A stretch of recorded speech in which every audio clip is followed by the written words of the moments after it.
Welcome to Waters World. I'm Jesse Waters.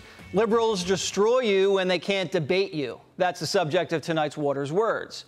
If there's one thing we learned during the Trump term, it's that the left will do whatever it takes to get their way.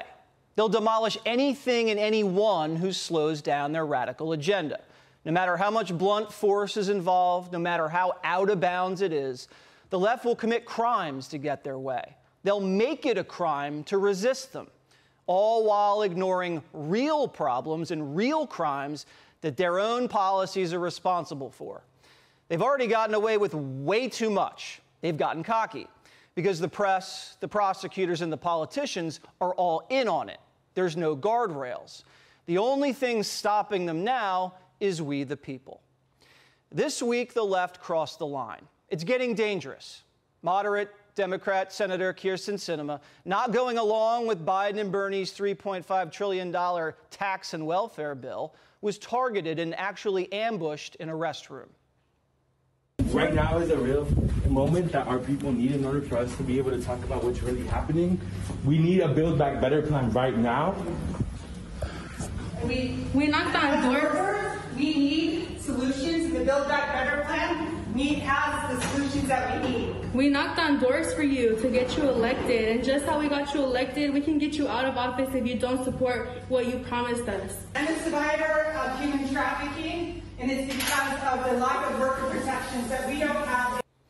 One of the women bird-dogging the senator was a wacky Native American Bernie organizer, Dr. Sophia Marjanovic, yet she's in her 40s with a PhD, filmed a senator in a bathroom, a felony in Arizona where this took place. She's with a Soros-funded group, an open borders zealot who's always shrieking about white supremacy. This type of illegal intimidation tactic should make all Democrats ashamed, especially women. But the media, of course, endorsed it.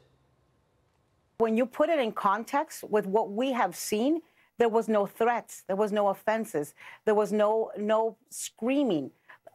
Anderson, I've had worse. Voters might actually be more engaged and animated on these issues that we might actually understand. Well, this is one manifestation of social protests, and we see it go in all different directions, but that is exactly what it's coming from. That's a risk that Senator Sinema faces by not going along with these kinds of ideas.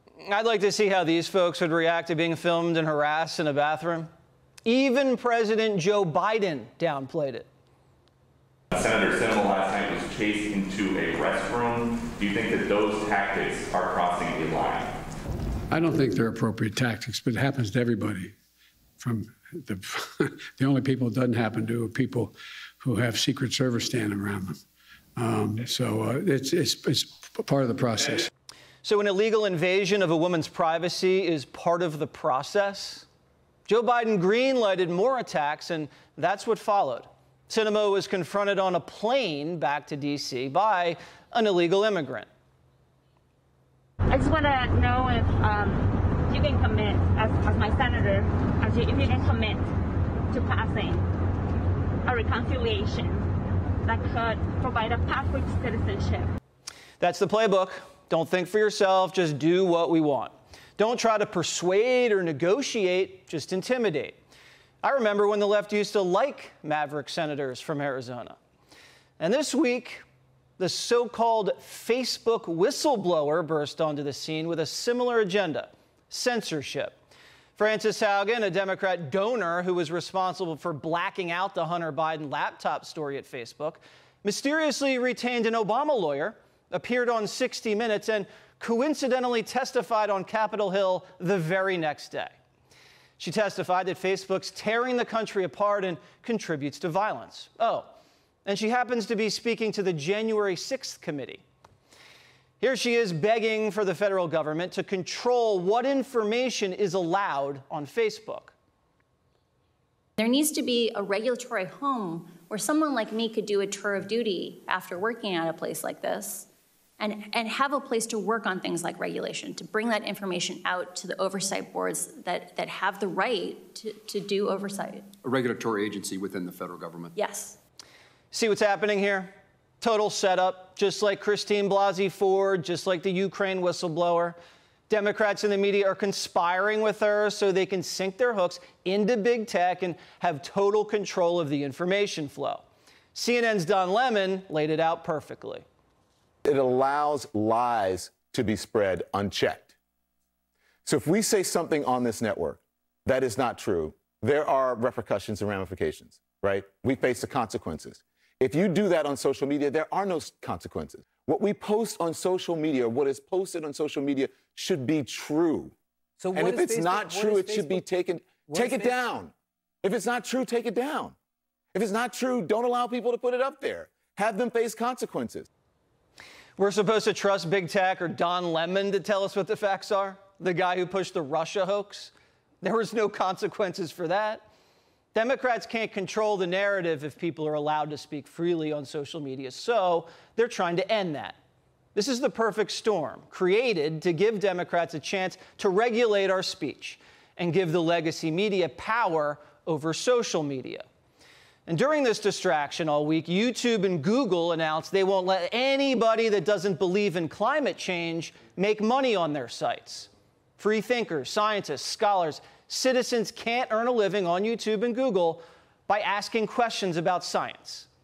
Isn't that the entire point of science? The scientific method? To ask questions and use reason to deduce the truth?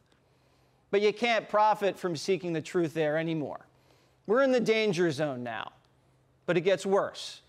The Biden administration just gave the IRS a free pass to snoop on any bank account with more than $600 in it. They claim they're worried about people not paying their taxes. And this from a president whose own son is under federal investigation for tax fraud and Chinese money laundering. The relationship between a man and his bank is sacred. It's like the relationship between a man and his lawyer or his doctor. The IRS doesn't get to see bank accounts unless they get warrants or have a reasonable cause that a crime was committed. But that's the point. Biden is criminalizing everybody. This is an illegal search. People are starting to rise up. In NYC, COVID mandates went into effect, and people are getting pretty fired up, left and right, for choosing not to get the shot. But now, you can't protest peacefully in Joe Biden's America. Biden's Attorney General, Merrick Garland, is trying to prosecute parents who fight back against woke school boards. In an appalling crackdown, the DOJ is now treating those outspoken parents, ready, as domestic terrorists and threatening moms and dads with visits from FBI task forces, all because left-wing teachers can't take the heat at these school board meetings for teaching critical race theory, which they say they don't, allowing boys and girls locker rooms, and masking 6-year-olds. Why has public school become so mired in extremist politics and a permissive culture that seems to celebrate the latest popular fads like gender fluidity? And we oppose your efforts to impose critical race theory. My 5-year-old is being peddled transgender books in her library. Teenagers are being served pornography under the guise of young adult literature. Winter. That right there is the right to petition your government. That's in the Bill of Rights. If there's a real threat, that's a local issue, not federal jurisdiction. They can handle it. But the Democrats are hell-bent on crushing dissent and are using January 6th to justify the crackdown. Maybe Garland has a hidden agenda here. Pay attention. It turns out his son-in-law's company has made big bucks from pushing woke curriculums in schools. One survey from his company, Panorama Education, asked 12-year-olds if they're pansexual, whatever that means, or gender fluid, or if they're questioning their gender. His company teaches the principles of critical race theory to kids. See? Garland's going to make sure there's no opposition while his son-in-law can get rich.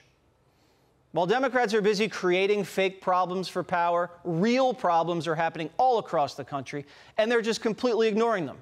Crime skyrocketing in those liberal cities we tell you about after they defunded the police. Illegal immigrants flooding the border. Americans are still stuck in Afghanistan under Taliban control. And the FBI and Democrats illegally surveilling Republicans. The list goes on and on.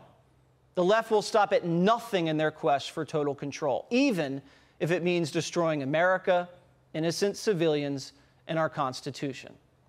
But we won't let them. It's time for red-blooded Americans to stop playing defense and go on offense. Keep making your voices heard and never, ever back down. Hey, Sean Hannity here. Hey, click here to subscribe to Fox News YouTube page and catch our hottest interviews and most compelling analysis. You will not get it anywhere else.